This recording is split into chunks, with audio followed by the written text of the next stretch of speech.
السلام علیکم ورحمۃ اللہ وبرکاتہ۔ نحمدہ و نصلی علی رسولہ الکریم، اما بعد۔ میں امید کرتا ہوں کہ آپ تمام ساتھی خیر و عافیت سے ہوں گے۔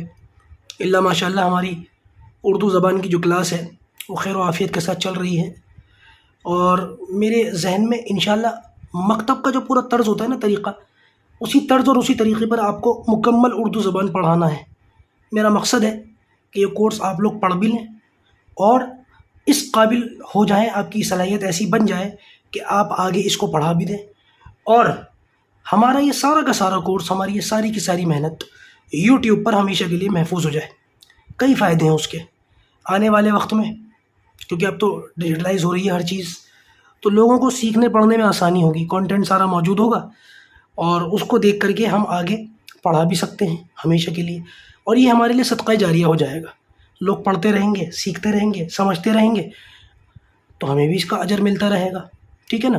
اور دوسرا، دینی تعلیم کو آسان سے آسان کرنا ہے، اس کو مشکل نہیں کرنا، تو لہٰذا جتنی پیچیدگیاں ہیں وہ ساری اس کے اندر بیان کرنے کی کوشش کروں گا، تاکہ اردو زبان پڑھنا ہمارے لیے نہایت ہی آسان ہو جائے۔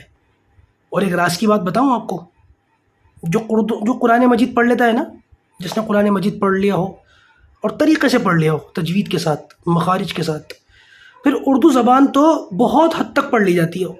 ہم نے ایسے بہت سارے لوگوں کو دیکھا ہے جن کو اردو نہیں آتی، لیکن وہ قرآن پڑھے ہوئے، اور قرآن پڑھنے کی برکت سے جن کو اردو نہیں آتی، انہوں نے اردو کبھی پڑھی بھی نہیں ہے، وہ کہیں اردو لکھی بھی دیکھتے ہیں تو ٹوٹی پھوٹی پڑھ لیتے ہیں، غلطیاں کرتے ہیں، کیونکہ اردو پڑھی نہیں ہے اس وجہ سے غلطیاں کرتے ہیں۔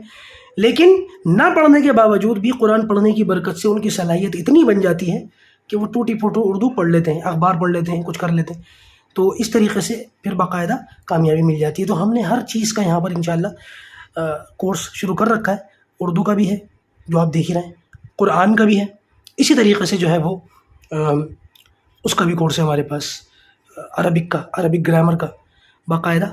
آپ لوگوں سے گزارش ہے کہ ان کورسز کو آپ ضرور دیکھیں، ٹھیک ہے نا، اور ہو سکتا ہے ایک کورس کے کرنے سے دوسرے کورس میں بھی آپ کو فائدہ ہو، کیونکہ ان کے اصول اور ضابطے تقریباً ایک جیسے ہیں۔ جو قرآن کورس پڑھ رہے ہیں، اردو کورس کے اندر بھی بہت ساری باتیں سیم آ رہی ہوں گی اسی کی طرح، تو لہٰذا بہت ساری چیزوں کو دیکھنا نہیں پڑتا، سمجھنا نہیں پڑتا، ایک کورس کرنے کی وجہ سے دوسری چیز بہت آسان ہو جاتی ہے۔ تو لہٰذا آپ کو اگر قرآن آتا بھی ہے تب بھی آپ پڑھیں، ہو سکتا ہے کچھ چیزیں جو آپ کے ذہن سے نکل گئی وہ پڑھنے کی برکت سے ان کی یاد دہانی ہو جائے، اور قرآن تجوید کے ساتھ انشاءاللہ ہم پڑھا رہے ہیں، تو بہت ممکن ہے فیوچر میں آپ کو اس سے فائدہ حاصل ہو۔ چلیے باقاعدہ اپنے سبق کا آغاز کر لیتے ہیں۔ بسم اللہ الرحمن الرحیم۔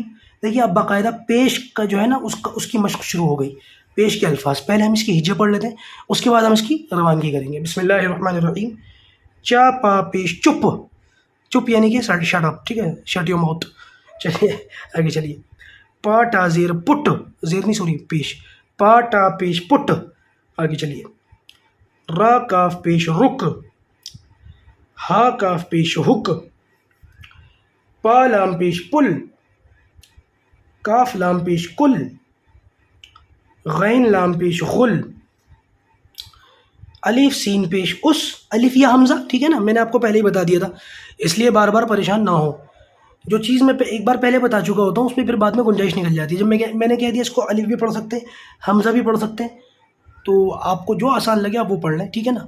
میرے پڑھانے کا طریقہ تھوڑا سا الگ ہے، میں آسانیاں پیدا کرنا چاہتا ہوں، اور عام طور سے جو مدارس کے طلبہ ہوتے ہیں یا ہمارے علماء ہوتے ہیں، جب وہ میرے اس پڑھانے کے طریقے کو دیکھتے ہیں، ویڈیو کو دیکھتے ہیں، تو پھر وہ کمنٹ کرنا شروع کر دیتے ہیں کہ بھائی شفقت فرمائے، آپ کیسے پڑھا رہے ہیں، یہ پڑھانے کا طریقہ نہیں ہے۔ تو بھائی پڑھانے کا طریقہ میں نے اپنے اساتذہ سے، اپنے اکابر علماء سے سیکھا ہے الحمدللہ، بس میں آسانیاں پیدا کرنا چاہتا ہوں، اسی لیے لوگوں کو جس طرح سمجھ میں آئے میں اس طرح سے سمجھاتا ہوں۔ میں لکیر کا فقیر نہیں بناتا کہ بھائی حمزہ ہی پڑھنا پڑے گا اور کوئی چارہ نہیں ہے، اس سے نا تنگیاں پیدا ہوتی ہیں، اور لوگوں کے اندر جو ہے نا دلچسپی، اس کے اندر کچھ نہ کچھ کمی واقع ہو جاتی ہے، بعض مرتبہ دلچسپی ختم ہو جاتی ہے، اس لیے میں دلچسپی ختم نہیں کرنا چاہتا، میں اسی لیے لوگوں کو اجازت بعد میں تو پھر جب سمجھ آ جائے گا پھر جس طریقے سے چاہیں اس طریقے سے پڑھ ہی لیں۔ شروعات میں یہ آسانیاں پیدا کرنی چاہیے، اور میں سمجھتا ہوں کہ ہمارے علماء کرام کو بھی یہ باتیں سمجھنی چاہیے۔ کبھی کبھی تھوڑا سا روایتی طریقے سے ہٹ جانے میں فائدہ ہے، کیونکہ میں نے یہ فائدہ اپنی آنکھوں سے دیکھا ہے۔ آگے چلیے۔ حمزہ سین پیش اس یا الف سین پیش اس، ٹھیک ہے، آگے چلیے۔ دال میم پیش دم، تا میم پیش تم، گاف میم پیش گم، الف نون پیش ان، با نون پیش بن، سین نون پیش سن، چے نون پیش چن، گا فڑا پیش گڑ، میم اڑا پیش مڑ. ٹھیک ہے، اب اس کی ایک مرتبہ جلدی سے ہم روانگی کی مشق کر لیتے ہیں، پھر اس کے بعد کلاس کو مکمل کر لیں گے، ٹائم زیادہ ہو گیا آج.